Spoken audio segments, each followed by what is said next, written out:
বিসমিল্লাহির রহমানির রহিম। দর্শক, ডিপিআরসি থেকে আমি মেরুদণ্ড, হাড়, জোড়া রোগ, ব্যথা ও প্যারালাইসিস বিশেষজ্ঞ ডক্টর মোহাম্মদ শফিউল্লাহ প্রধান।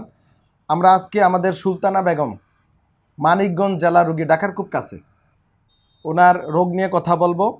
উনি কি সমস্যা ভুগছিল, আমাদের কাছে কি নিয়ে আসছিল। আপনি কি সমস্যা নিয়ে আমাদের কাছে আইছিলেন বলেন তো? এই যে মাথার রোগের সমস্যা ছিল। হ্যাঁ, ওখান থেকে আমার হাত কি ব্যথা দিয়ে, হইতো? হ্যাঁ ব্যথা হতো, আর হাত দিয়ে মানে অবশ হয়ে যেত হাত। হ্যাঁ, আর পাও দিয়েও যেত, পায়ের দিকে অবশ হইতো, ঝিঝি হইতো। হ্যাঁ, তো আর পেটেরও একটা সমস্যা ছিল, পেটের। পেটের সমস্যাটাও কমে গেছে। মানে ছিল কি সমস্যাটা, পেটে কি হইতো? মানে গ্যাস জমতো। গ্যাস জমতো, এসব হইতো।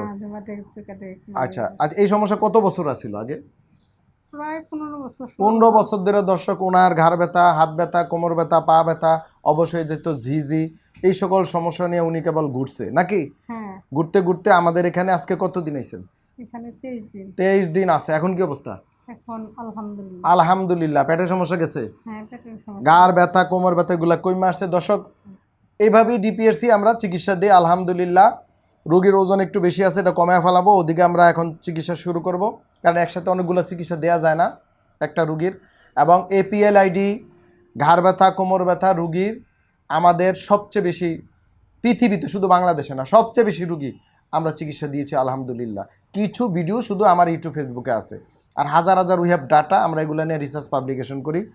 তো আপনার মানিকগঞ্জ বাড়ি কোথায়? মানিকগঞ্জ মানে সিংগাইর? সিংহের বাবার বাড়ি, হ্যাঁ। কিন্তু শ্বশুর বাড়ি কোথায়? মানিকগঞ্জ থানা, মানে সদর থানা। সদর থানা। সদর থানা। আপনি একজন গৃহিণী? হ্যাঁ, গৃহিণী। আচ্ছা, আপনি কিছু আর বলবেন?